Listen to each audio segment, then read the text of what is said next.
Hello, everyone. Thank you for joining us. I see everyone's coming in now. We'll get started in a couple minutes.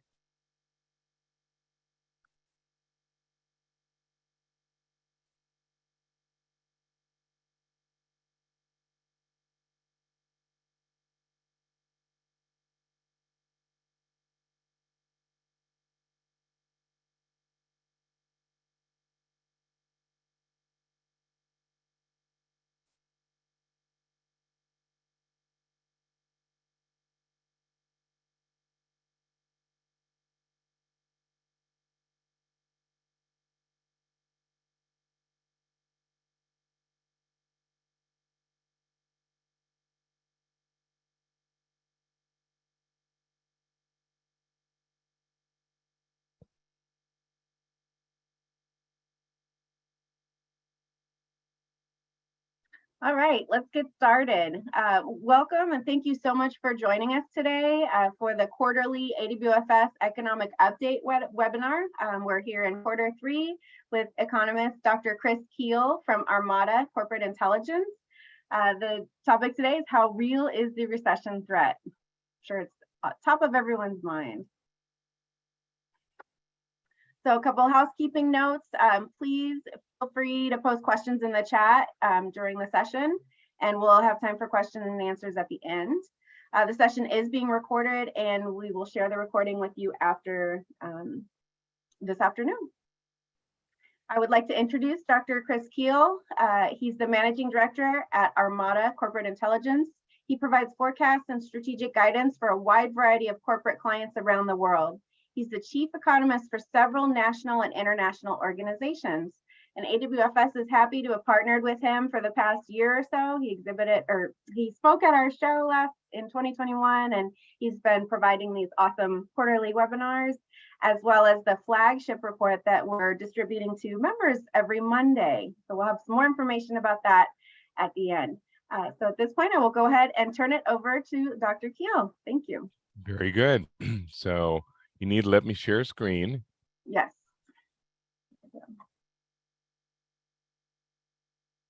There we go. I think we're in business. Technology is our friend. All right. So get this into presentation mode. So there we go. This is the lament that most people direct at economists. If you could just give us clear expectations, that'd be great. It's like, but we don't do that. That's not our job. We are kind of like meteorologists. We basically guess and then hope for the best. My favorite definition of an economist is someone who explains tomorrow why the predictions they made yesterday didn't come true today.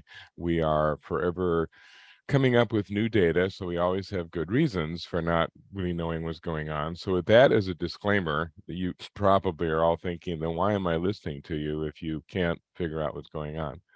We can, however, explain what the factors are, and we can talk a little bit about what it is that's driving some of these decisions. And as we go through today, lately I've been kind of referring to these things as talking people off a ledge or helping people understand the complexity. And I don't mean to be a media basher, I really don't, and I know it's a very tough job. The challenge for the media when it comes to the economy is they're trying to explain very, very complicated interactions in a soundbite.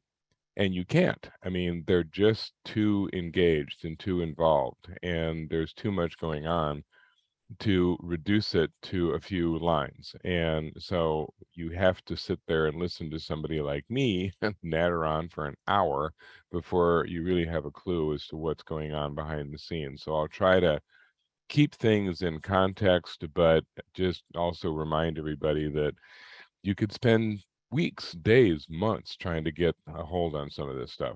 So first off, question that's on everybody's mind, are we in a recession? Are we heading for a recession? Have we been in a recession?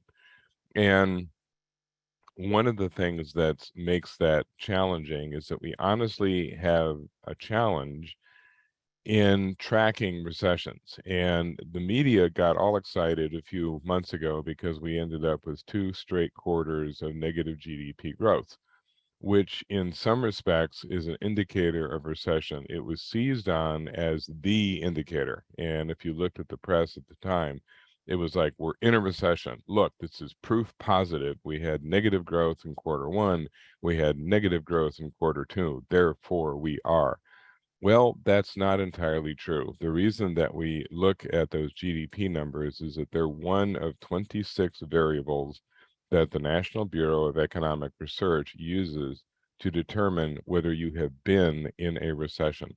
NBER will never predict one. It will never even tell you you're in one. It will only tell you you have been in one. And they will look at stuff like those negative GDP numbers, but they also look at capacity utilization. They look at industrial production. They look at durable goods. They look at employment. They look at job quit rates. They look at all kinds of things, many of which right now are not tracking in a recessionary direction. So it's a little murky. The other challenge with the United States is that we are never in a 100% recession. Even when the recessions are really, really bad, there are sectors that do spectacularly well. Even when there's a boom, there are sectors that don't do well. And we're looking at that right now. We see certain parts of the economy that are doing quite well, no real impact from the downturn at all. And some of those same sectors made it through 2020 unscathed.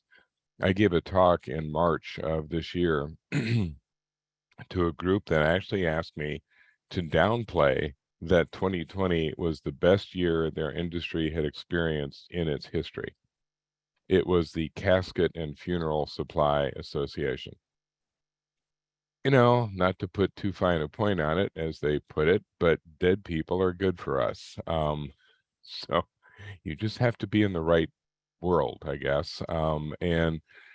But even now, you have industries that are doing quite well outside the casket people, which we'll get to in a minute. So the biggest driver of a recession generally is a response to inflation. High inflation numbers provoke action on the part of the monetary authorities, the Fed, various central banks around the world, trying to control demand in order to reduce the pressure on inflation. The problem is that there are different kinds of inflation, and some of these inflationary motivators are more susceptible to Fed action than others. The two big types of inflation are cost push and demand pull. And you probably remember this from Econ 101, but there you go, all the way back to your roots. Demand pull is something the Fed can control, because what you're seeing with demand pull is that the demand is so high because people have money and companies have money and they're spending the money and they're overwhelming the supply chain. The supply chain cannot keep up because there's too much demand.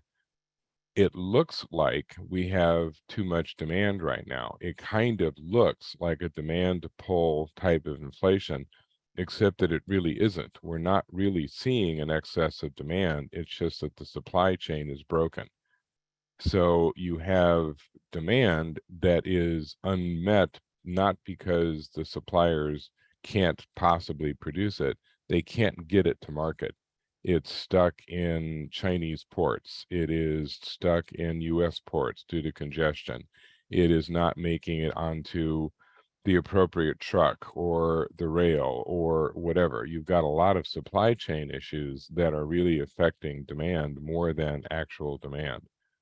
The other thing that's pushing inflation right now is cost push. Because we have seen much higher prices for some key commodities, it has raised the specter of more inflation. Most obvious of that is oil and gas.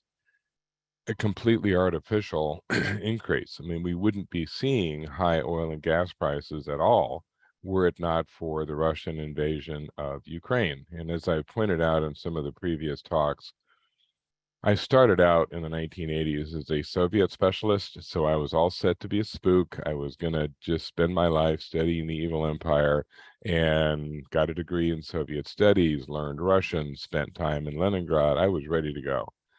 And of course, they go out of business right in the middle of my PhD. So I ended up having to be a more traditional economist, kind of. But now I'm all excited because I'm relevant again. Suddenly the Cold War is back, and all those long years are worth it all of a sudden. So, but that whole episode has distorted the energy markets, and as a result, you have much higher costs kind of artificially. We wouldn't be seeing these high costs. As a matter of fact, if you look at what's happening with oil prices just in the last week, they've dropped back into the 80s. And this is a reaction to the potential recession and potential downturn. So the price per barrel of oil is falling. You can imagine what that decline would be if we still had the production from the second largest oil producer in the world playing a role in the markets. The US is the #1 producer of oil in the world. We account for about 15.6, 15.8% of total world oil production. Russia's #2 at about 13%. Saudi Arabia is #3 at about 12. So when you yank out the second largest oil producer, it's going to have an impact. It's going to ripple, and it has. And so the cost part of inflation has been playing a big role. Interest rates have no impact on cost push inflation because all you're doing is limiting the flow of money, which isn't going to have any impact on cost. I mean, raising interest rates is not going to convince the Russians to pull out of Ukraine. It's not going to encourage the production of oil any more than it's already being encouraged. So the central banks have been basically acknowledging that what they are doing is having a minimal impact right now. They are obligated, in a sense, to keep trying to control inflation. They don't want it to get into runaway status. So they continue to push for higher and higher interest rates, but there'll be a limit to this. And the thing that you want to watch is the fourth point here, which is the jobless rate. What will stop the interest rates from rising any further is when the economy slows down enough that you start seeing unemployment numbers increase. And at the moment, you're just not seeing it. There really has been a continued job market expansion. We still keep adding jobs, and there are some of the kind of sub indicators that are even more indicative. One of the ones that the Fed uses a lot, and so does NBER, is the JOLTS report, Job Opportunity Labor Turnover Survey. What the JOLTS report will tell you is the quit rate. How many people are just waking up one morning and saying, look, I hate my job. I hate the people I work with. I hate my boss most of all. I passed 27 help wanted signs yesterday. I quit. I can find a new job by the end of the day, the end of next week, the end of next month. I don't have to work here. So you just quit. The quit rate has not been as high as it is now for 25 years. So we have a very confident workforce. We have people who are like, hey, I can quit anytime I like. And many in your industry have experienced this. It's hard to hang on to people. They're kind of like, yeah, whatever. You irritated me today, so I quit. I'm going to find another job tomorrow or next week. That used to be predominantly lower paid service workers, people that could very easily go from one restaurant to another or one service job to another. Now, an awful lot of the people who are quitting are in IT because they know that the second they want to go back into business, they can. So if something annoys them on Wednesday afternoon, they're like, I quit. I'm going to get another job. Next week, I'm in IT. There's a million people looking to hire me. So until we start seeing a response in the jobless sector, the Fed kind of has a green light to keep raising rates. We haven't seen big layoff announcements so far. Couple of things that are distorting that data. One is that companies that ordinarily would be doing layoffs aren't because they're so afraid of losing that workforce they tried so hard to get. In a labor short environment, you don't want to have to start this over again. So even though you should perhaps lay people off, you're afraid that if I have to start hiring them again next year, I won't find them. I've had a hard enough time getting them in now. So you tend to hang on to a workforce longer than normal. And then something else that has just started to show up is the way that we track employment is by household survey. You know, the way that the Bureau of Labor Statistics does this is they poll households, and it's like, is there somebody working in the household? And if the answer to that is yes, well, then that's counted as an employed person. But if that same person is working more than one job, they get counted twice. So, or maybe 3 times, depending on how many jobs they have. So you end up with a little bit of a inflated number in terms of who's working, because if you've got people who are working more than one job, well, they get counted more than once. In the era of the gig economy, that can be problematic. I mean, it used to be that maybe you'd have people working 2 jobs. I mean, that was kind of the norm, that if people had one job, they'd do another one on the side. But in the gig economy, you can have people who can legitimately claim, I've got 3 or 4 or 5 or 6 jobs. I drive for Uber, I do DoorDash, I'm renting my house out as an Airbnb, I'm dog walking, I'm giving counseling sessions to dogs. I mean, there's all these weird things that people can do for a living, and each one of them counts as a job. So you've got one person who may be accounting for 4, 5, 6 jobs, which makes the employment rate look better than it might really be. Another couple things we'll talk about in some more detail. The dollar has been affecting exports. We'll talk about how that has contributed to some of that GDP decline. And then we also have a lot of indicators that are trending still fairly positive, though some of them are beginning to get a little bit weaker. We're not alone, if that makes you feel any better. Every country in the world is expecting a decline in their GDP. There's a few that are trending in somewhat the opposite direction, but not many. And the majority of them are seeing pretty substantial reductions in their GDP growth this year. Some of that will start to reverse in 23. So, going to spend a little bit of time on this graph. This is something that Armada does. We developed this model about, I don't know, 3 years ago, something like that. And I wish I could take more credit for it, but the guy that has been our model builder that we do this in conjunction with is a retired lieutenant colonel who used to be in the artillery. And he pointed out that when you were in the artillery, accuracy was really, really, really important. And he developed this 25 variable system to track where these shells were going to go. So he's taken that same concept and applied it to the industrial economy. And we focus on the industrial sector for a lot of reasons.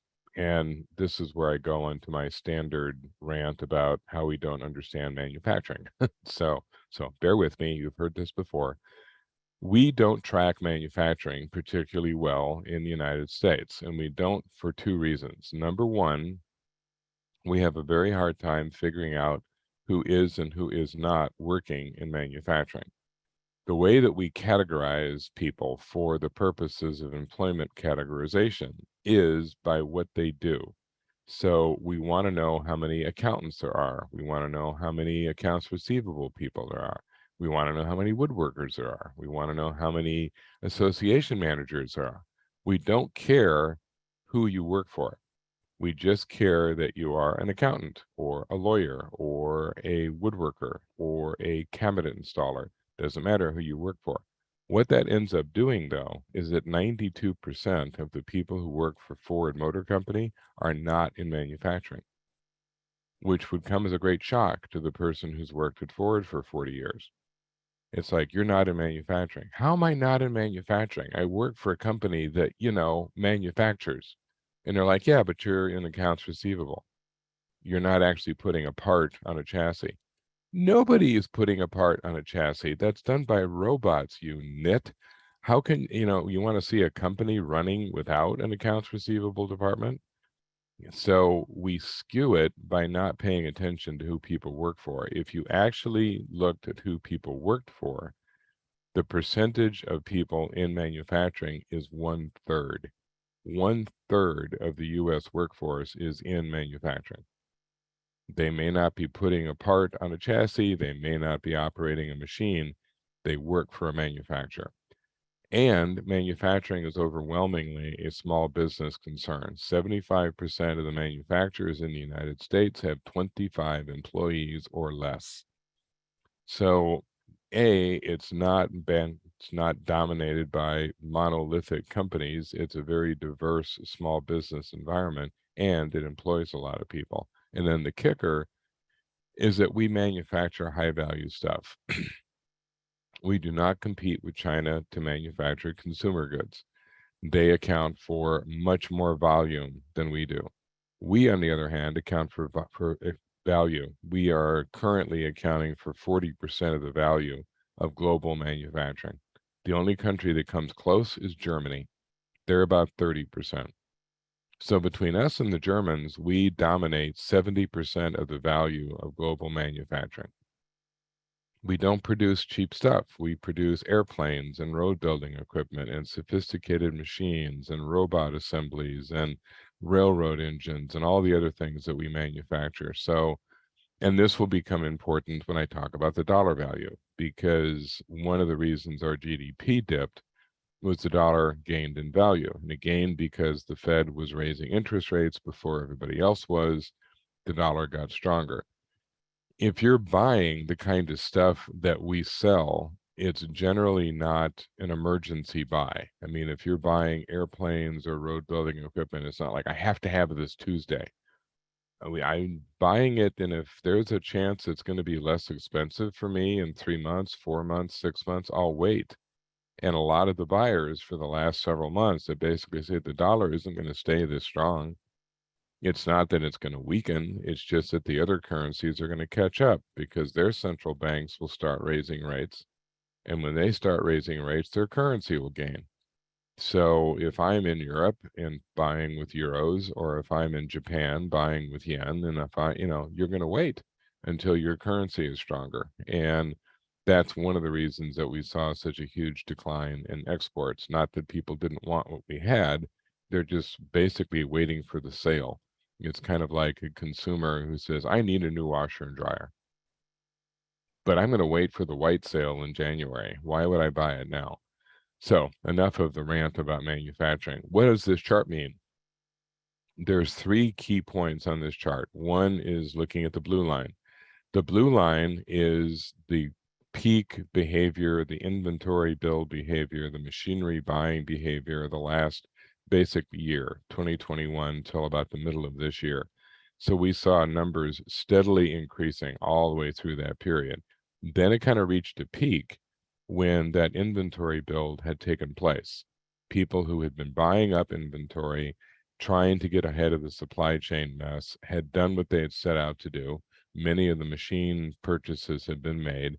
And then we go into this slump where, okay, we don't need to replace that inventory right away. It's going to be a while before we get back in the market.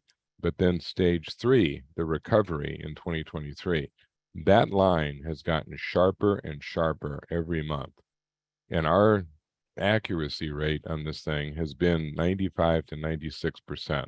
We have been really, really close to reality month after month after month. So last month, that curve was there, but it was not nearly as sharp. Month before, it was there, but not as sharp. And so every month it gets sharper and sharper. And it's looking more and more like one of those U-shaped recessions where you went down in a hurry and came back pretty fast. Where we're predicting this is going to be by the end of 23 is really back to where we were in 21. Really back to where the peak was. I mean, we're getting right back to where that blue line was beginning to peak. And you look at the longer term, we're back into territory that we were comfortable with from, say, 2014 through 2019. So it's good news on the manufacturing sector. Not every sector is experiencing the same dynamic. Some are growing a lot faster, some slower. Look at automotive. Automotive's on a tear. It's not seen behavior like this in decades, much less years. It's again a supply chain issue. The automotive sector is right now in this very bizarre position where literally every car that's coming off the assembly line is pre-sold.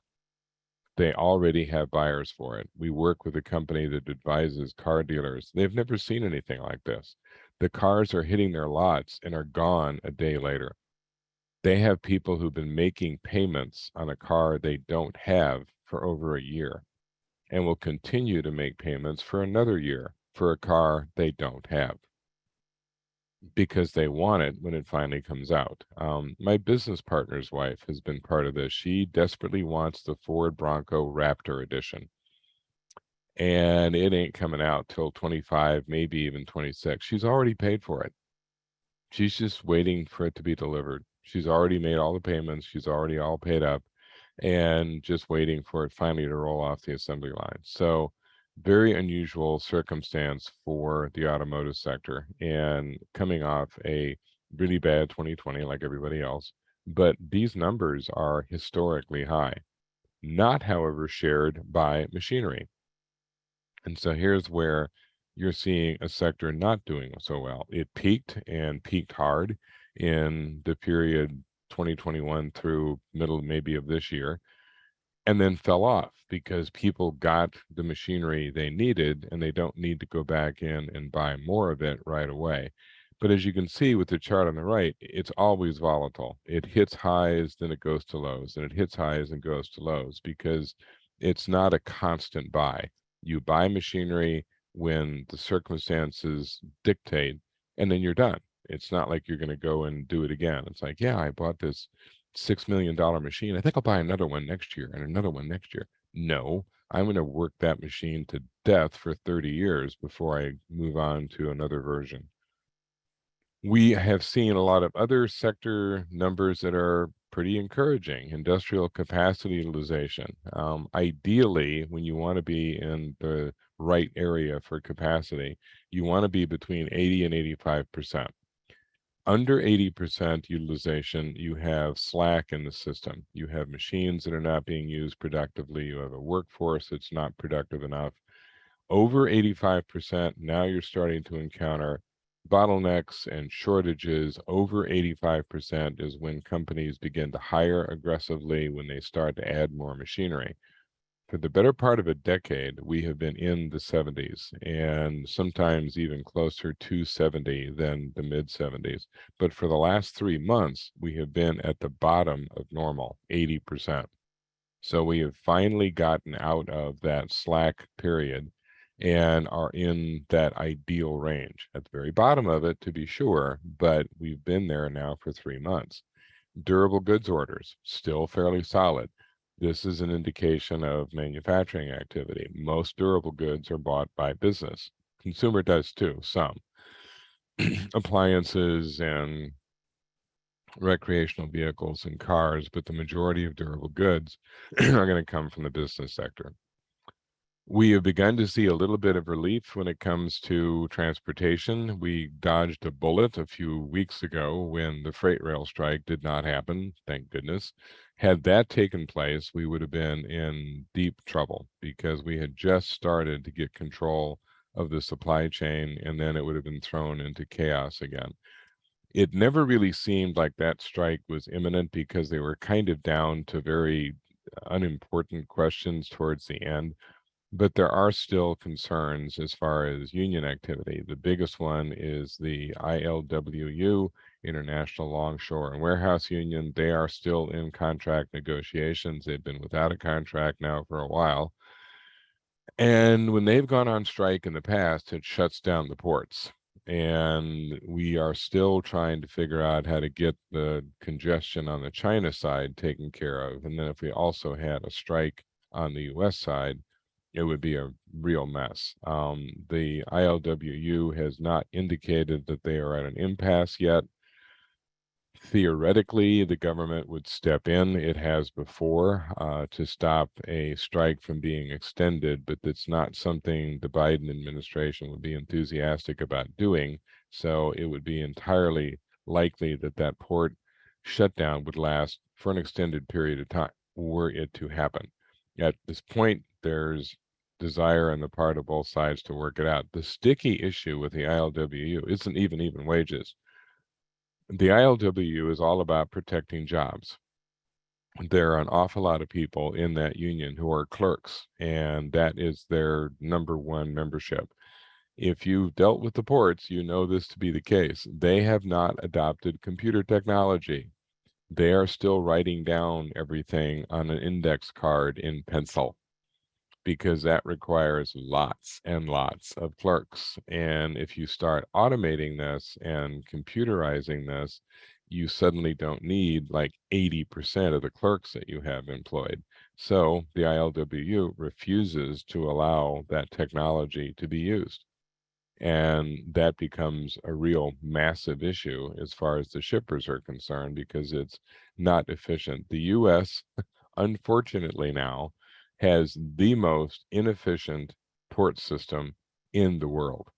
Not just in developed world, in the world. We are behind.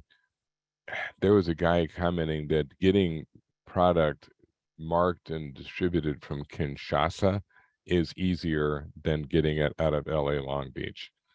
So we're protecting those jobs, but kind of at a cost. We have seen pretty stable consumption of core commodities, and I know that steel is obviously not a big thing in the industry that you're part of, but it's kind of a I don't know, placeholder for a lot of what goes on in the economy as a whole. Consumption's been pretty stable.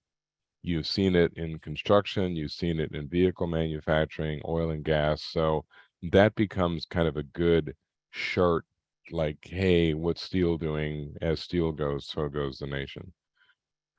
The data on inflation is always a little tricky. We saw the headline rates come down just a bit, but we saw core inflation go up just a bit. And this is coming sort of, it's inevitable. You know, what we count when we count non-core is food and fuel.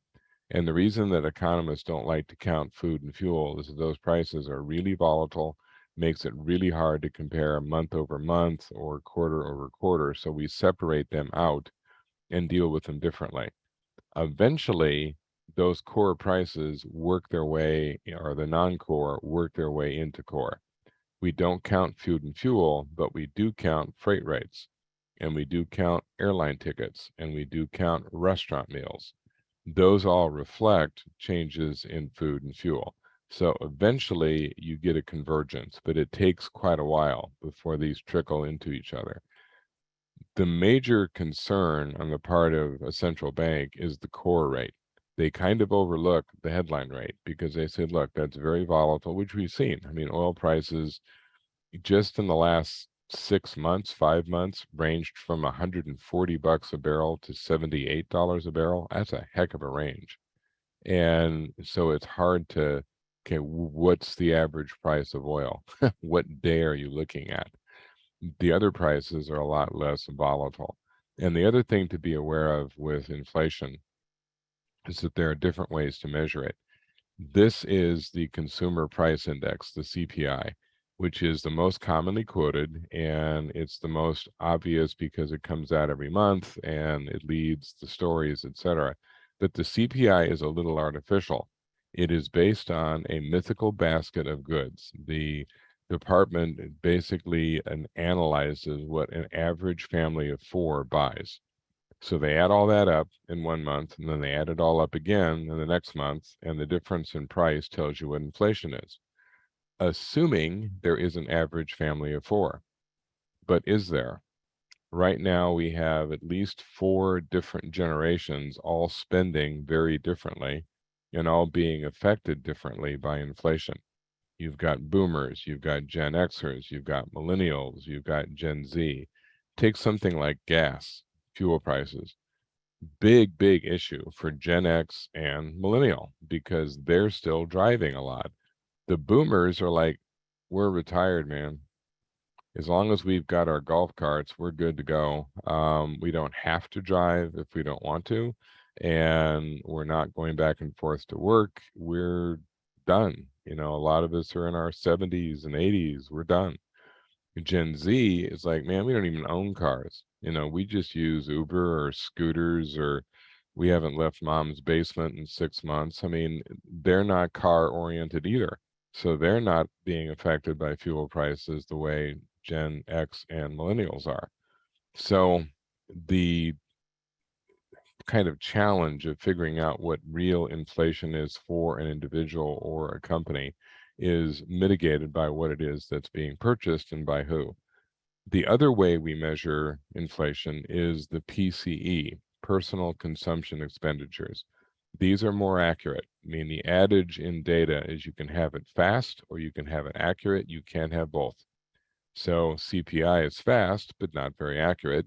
PCE is accurate, but not very fast because it's backward looking. You have to wait for the spending to take place.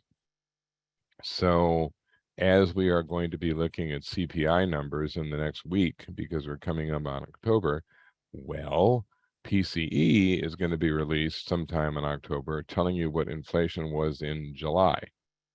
So it's like, well, but I want to know what inflation is now. Well, I can't tell you that with PCE because we have to wait for the data to come in. So there's the rub. What the Fed pays attention to is PCE. They do not pay attention to CPI. They wait for those real numbers to come in. So as we're looking at inflation, kind of keep in mind that the current numbers that you're seeing may or may not be driving Fed behavior. And there's graphically the difference. The sticky stuff has not changed very much. These are sort of the core rates.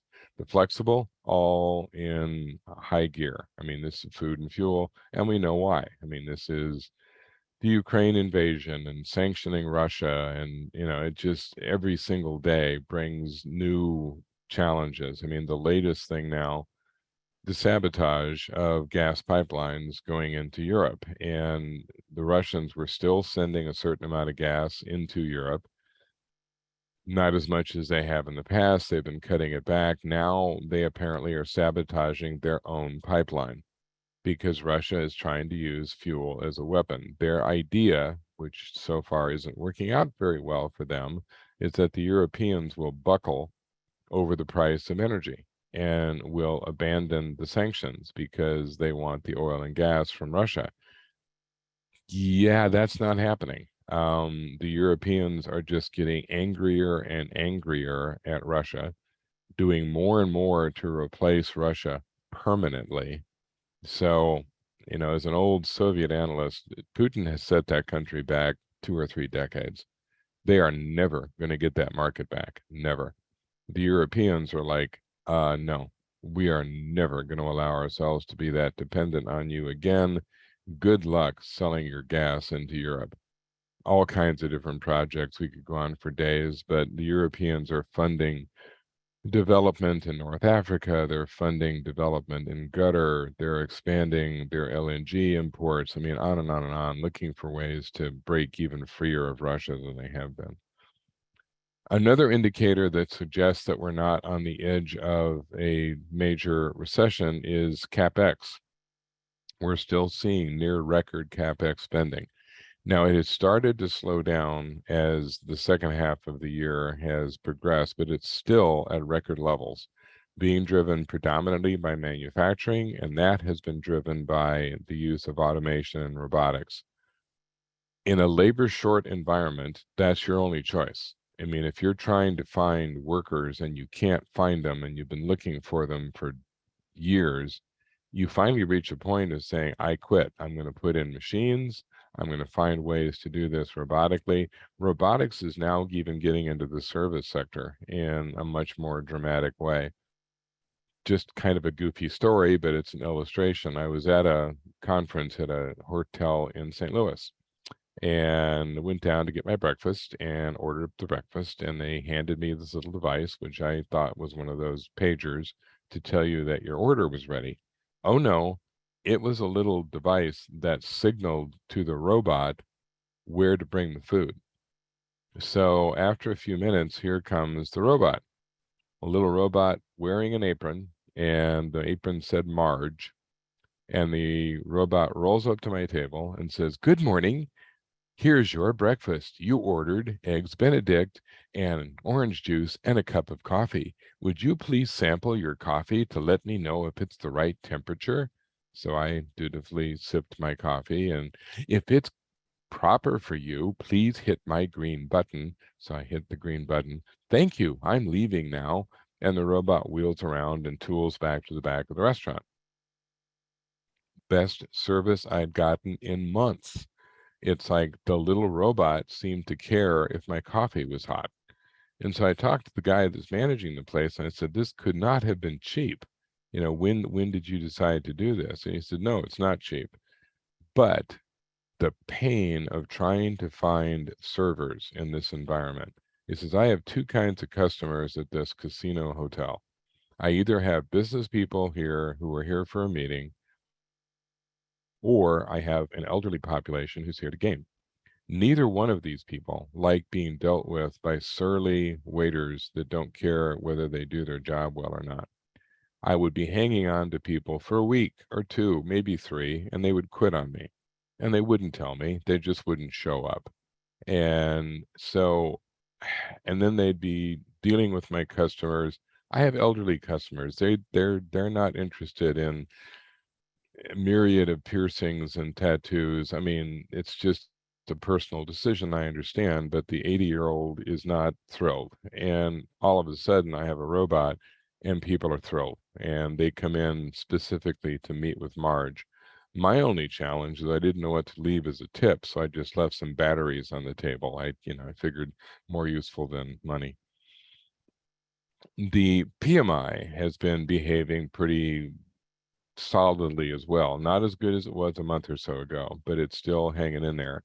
The Purchasing Managers Index I've talked about before, and it's a good indicator because it's honest. When a purchasing manager is asked if they're buying more or less or the same of something, well, they just give you an honest answer. They're not manipulating, they don't know enough to manipulate, so they end up giving you accurate data. And anything over 50 is considered expansion, anything under 50 is considered contraction.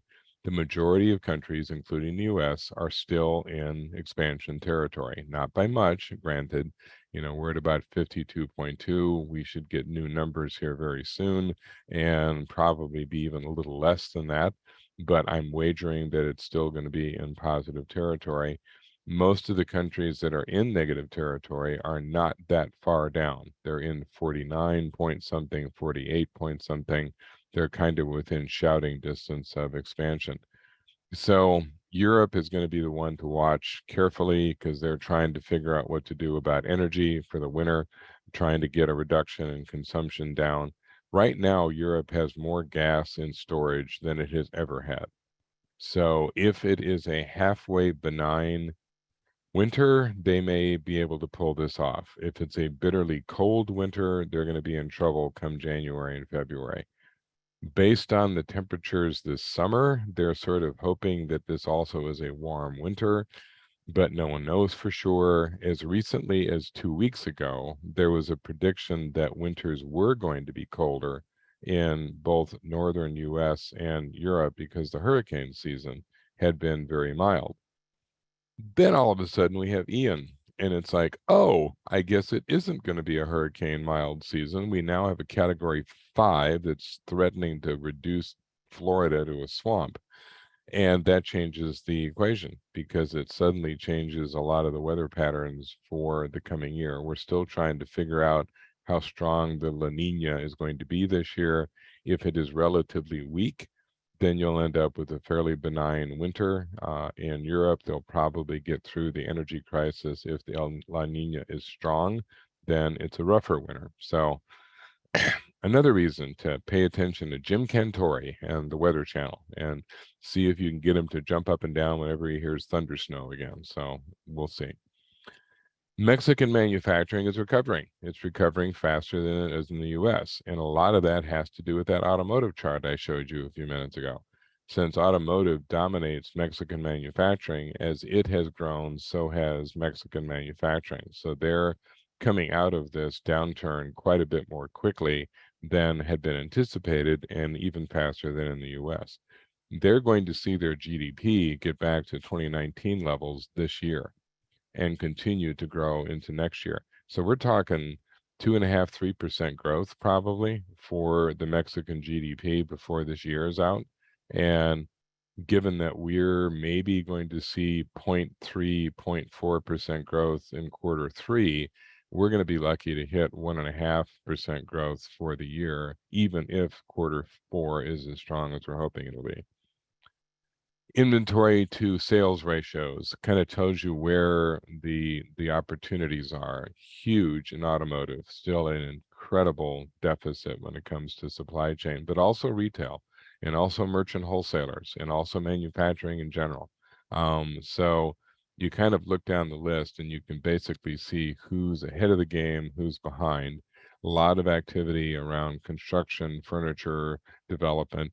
Discretionary sectors are getting hit early because they're the ones where people start to cut back. But even that has been dependent on income. That percentage of the population that is cutting back on discretionary purchases are those who make under 50K. So if you're making over 50K, you are reacting to inflation, but you're doing it at sort of the complain but spend anyway level. It's like, oh my God, these prices are ridiculous, but I still want it, and I still want to pay for it, and I'm still going to pay for it. So people moaning and groaning about the price at restaurants, but the restaurants are full. Moaning and groaning about airfares, the planes are full. I hear people just lamenting, wow, do you see what Starbucks, but yet I go to any Starbucks and the line is 600 people long, so, okay, you don't like the prices going up, but it hasn't changed you any. You've got enough money and you're still spending. And that's part of the reason that the Fed is still looking at interest rates, because look, as long as people are still willing to pay, there's room to raise rates, because they haven't really started changing their habits, except if they're not making much money. So the 50K and under group is feeling it more than the other end. Good news on construction, which obviously means a lot to you guys. It is almost entirely now multifamily, though. There's not a lot of single family going on. Mortgage rates have gone up over 6% now. Average price of a home has come down a little bit, but it's still very high, $415,000 national average. Obviously, huge differences from one part of the country to the other. Non-residential commercial building is still growing, not as fast, but it is predominantly driven by warehouse logistics, break bulk facilities, a lot more emphasis on manufacturing. The manufacturers have to redesign their buildings to accommodate the robots and the technology, and also additional inventory. They used to just rely on the just-in-time system. Now they don't, and now they've got to have some place to put all that stuff. Multifamily starts strongest since the 1980s. Mortgage apps down, refinance applications down 80%. Why that's not down 100%, I don't know, because who in the heck would be refinancing now? But you never know. The average price has dropped a little, but not much, and 25% of households that could afford the median priced home a year or so ago now can't. So there's, again, a fall off at one level. The starter home not doing very well. Even the upper end home is not doing very well, because they don't react to mortgages as much as they react to the stock market. And if the stock market's in decline, those high end homes, well, they don't have as much money sloshing around from their winnings on the market, and they don't spend it on homes. The part that's still doing pretty well is that middle level home and the people who are going into multifamily. Reshoring is still a thing. It's becoming a really important thing. 68% of global supply chain managers rethinking the entire chain, looking at other places in Asia, looking at Africa, looking at Latin America, and looking at the United States, and looking for places to expand here. The big trend in overseas trade is friend-shoring. If you are going to have your operations outside the United States, choose a country that doesn't hate you. So when you're putting a lot of emphasis in China, that relationship isn't going to get any better. It's only going to get worse. The US and China, once upon a time, thought that they could be 50% rival, 50% partner. It's more like 80% rival, 20% partner now. There are lots of things that the US and China disagree on, and it doesn't make trade any easier. So companies are looking at Vietnam, and they're looking at Thailand, and they're looking at Taiwan and Korea and any place else they can think of. A lot of expansion in Africa all of a sudden. But there's a lot of expansion back to the US. What's being sought in the US is three things: labor supply, if it's available, transportation, which is probably equal to labor supply, and then basically the willingness of a community to support manufacturing. Of the three of those, the one that has changed the most and the most quickly is transportation. And one of the key things that's going on there, Kansas City Southern, which is the smallest of the Class 1 railroads, has the best penetration into Mexico. Everybody has wanted to buy them for years, but the Surface Transportation Board would not allow it because it was anti-competitive. So they wouldn't let BNSF or Union Pacific or Norfolk Southern, or even Canadian National to buy it. But along comes Canadian Pacific, which is the second smallest Class 1. And when they made a bid, the Surface Transportation Board said, that's okay. If the two smallest railroads want to combine, that's pro-competitive. They'll be able to go up against the bigger guys. Neither one of those lines overlap the other. Canadian Pacific runs to the middle of Iowa, so does KCS, and then they can suddenly link up. In order for Canadian Pacific to pull off this $36 billion acquisition, they had to convince their investors they had a plan. And the plan was to divert something like 40% of the freight that's currently coming into the West Coast to the middle of the United States. They're going to bring it through Vancouver and Lázaro Cárdenas in Mexico. Canadian Pacific controls Vancouver, KCS controls Lázaro. Rail it up to the middle of the United States, do the break bulk and distribution there. The two biggest rail yards in the US are Chicago and Kansas City, and that suddenly makes the whole I-35 corridor a distribution channel. The estimate is 800,000 to 1.7 million additional containers a week showing up in the middle of the United States. So it begins to really affect what's going on with transportation. And then this map shows you the load to truck ratio. There is still a huge shortage of truck driver opportunities in the Southeast. Not much better when you get a little bit further north. So you still have a situation where there are 5 loads for every truck on the road. Not as bad as at the first of the year when it was 14 loads for every truck, but that's one of the things that was driving logistics costs. So a lot more emphasis on manufacturing from a construction perspective. Was just at a meeting 2 days ago, of companies that are in the steel business, and they were talking about the unprecedented amount of money that's coming into infrastructure development between the infrastructure bill, the CHIPS Act, the inflation deal, which had little to do with inflation, but had a lot to do with dealing with climate change. An incredible amount of money coming in around energy and climate change adjustment and modern manufacturing and all of that stuff. There's never been, as they put it, we've never seen this much money coming in for this kind of infrastructure since the days of Eisenhower and the interstate highway system. So there's an awful lot of potential. That money is going to be flowing in a lot of different directions. If you're kind of wanting to keep track of where all this is going, spend a lot of energy looking at the Department of Energy and the Department of Defense, because they're going to be driving a lot of that investment, particularly around chips and particularly around some of the climate change stuff, because it falls right into their area of expertise. Oil, talked a bit about it already. We're producing more than we have ever produced. We're up to 33 million barrels a day. We consume 20 million barrels a day, so we still have a gap that we need to address. Most of that comes from Canada or Mexico. But if you look at the forecast down in this very busy chart down on the left, when you look at crude, the estimate is around 90 going into 2023. Gasoline, 3.25, 3.5, 375, somewhere in that range. Diesel, low 4s. A lot cheaper than it is right now.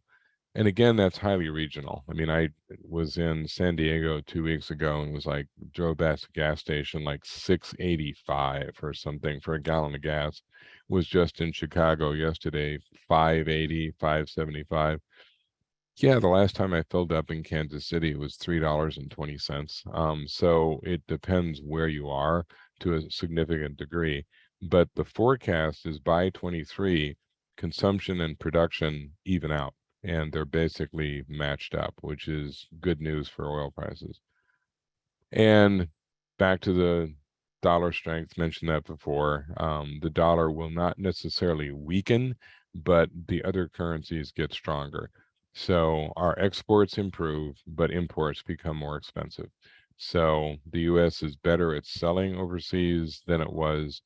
Exports account for about 15% of the US GDP, which is small compared to other countries. Germany, it's 55%. So it will be good to see more exports, but the imports get more expensive. And then finally, the kicker slide, and then I'll really shut up. It's like, it's about time. There is still a huge amount of money on the sidelines. This would be driving inflation if it was being spent, but it's not. And that's the problem. Or maybe it's not a problem. It's the fact that there's been accumulation of money, some of it left over from the stimulus in 2020, but a lot of it is just there because the demand can't be met. You've got consumers who are saying, yeah, I would spend it if I could get what I want, but it's stuck someplace and I can't spend it. The stores, the retailers are just now getting spring merchandise in. So they're like, great, just in time for Thanksgiving, we're getting in our shorts and t-shirts. How are we going to sell that stuff? I mean, they're going to be discounting it's how they're going to sell that stuff. But we're going to be watching like a hawk what the consumer does the rest of this year. And for those who want to play junior economist, now's your time. Starts with Halloween. Halloween is now the second largest spending holiday in the US calendar. This will be the 6th year in a row that adult costumes have outsold children's. It is now an adult holiday. It's a decorating holiday. It's followed by Black November. Used to be Black Friday. Now it's the entire month. And then it comes down to the American mail. And every year, the American mail saves Christmas in the same way. Women know that Christmas is going to be on the 25th, and they did all their shopping in November during all the sales. We do not believe it's going to be on the 25th. We think Christmas this year is going to be in March. So we have plenty of time. Suddenly it dawns on us that nope, it's on the 25th. We have 2 days to buy, and we haven't bought anything for anybody. The retailers know this. They have taken all the good stuff off the shelves, put it in the back, and all they've left out there is junk because they know we will buy it. And we take it, give it to our loved ones. They give us that look, take it back to the store, exchange it, because by this time the retailers have brought the good stuff back out, and they routinely spend 2 to 3 times what we spent on the original gift. If we thought we were being clever by giving a gift card, nothing says, I love you, honey. We've been married for 20 years. Buy yourself something nice. She does, and spends 4 to 5 times the value of the gift card in the process. Men saving Christmas. The retailers have studied male behavior. They know that of the men who shop in the last 2 days before Christmas, 50% of them bought all of their presents at a convenience store. So if you have been the proud recipient of a 6-pack, a scratcher's ticket, and a package of Slim Jims, you now know why. So once again, we will wait for the American mail to save Christmas by giving women an excuse to spend after Christmas and rescue the holiday season. So now we're going to see if some of that accumulation disintegrates, which some probably will. So with that, I'm going to hush. Those of you who are following the flagship through AWFS, we do that, and then Adria kind of condenses it into the good stuff. There's opportunities to see the whole shoot match if you're just desperate for reading material. The strategic intelligence system is that thing I showed you earlier with manufacturing and automotive and all that stuff. And we're in the process of working on some other things with AWFS. So stay tuned. We work with you guys a lot. And that really is what I look like when I'm trying to explain economics. So back to you, Adria. Thank you so much, Dr. Kuehl. So much fantastic information as always. The workforce information is always the most compelling for me, and certainly I think many people in our industry can relate to the, trying to find the balance between automation and employees and how to move forward and plan for growth. It's a really interesting time, I think. So as Dr. Kuehl mentioned, we have the flagship report available to our member companies. So if you're not receiving that, you can click on that QR code or the link right there, or find it on our website, awfs.org. You can subscribe to that. You'll receive it generally every Monday. This week it is coming out today. So if you didn't get it in your box on Monday, it's not you, it's us, and you'll get it a little bit later today. And so I'm not seeing any questions. We are running close on time. If anyone has any very last minute questions, you can put them in the chat right now. And feel free to send it to my email as well. It was on the bottom of all the slides. So if you have questions later, just be aware that I am just as long-winded in print as I am in public. So thank you so much. And the recording of this presentation and the slides will be shared with you, so you can review the slides on your own. And if you wouldn't mind completing this brief survey, you can click on this QR code, different than the one on the previous slide, or go to that SurveyMonkey link and just give us your feedback on this session so that we can continue to provide you quality content. Thank you again, Dr. Kuehl. This is fantastic as always. We really appreciate it. And thank you everyone for joining us today. I hope you enjoy the rest of your day. Thanks.